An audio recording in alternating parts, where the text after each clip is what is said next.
लुकमान हकीम अपने बेटे से फरमाते हैं, खुदा की मारिफत हासिल करो और इसे अच्छी तरह पहचानो। जो बात किसी से कहो इस पर खुद भी अमल करो, मौका से बोलो और मुनासिब गुफ्तगू के लिए लब कुशाई करो। हर किस्म और हर तबका के लोगों को पहचानो और उनके साथ मुनासिब बर्ताव करो, अपना राज किसी से ना कहो। दोस्तों को मुसीबत के वक्त आजमाओ। किसी के घर जाओ तो अपनी आंखों को काबू में रखना। किसी महफिल में बैठो तो अपनी ज़बान को काबू में रखना। हर जगह अल्लाह और मौत को याद रखना।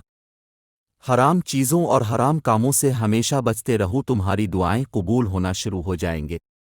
जिस नेमत में शुक्र है इसको ज़वाल नहीं है, जिस नेमत में कुफरान है इसको बका नहीं।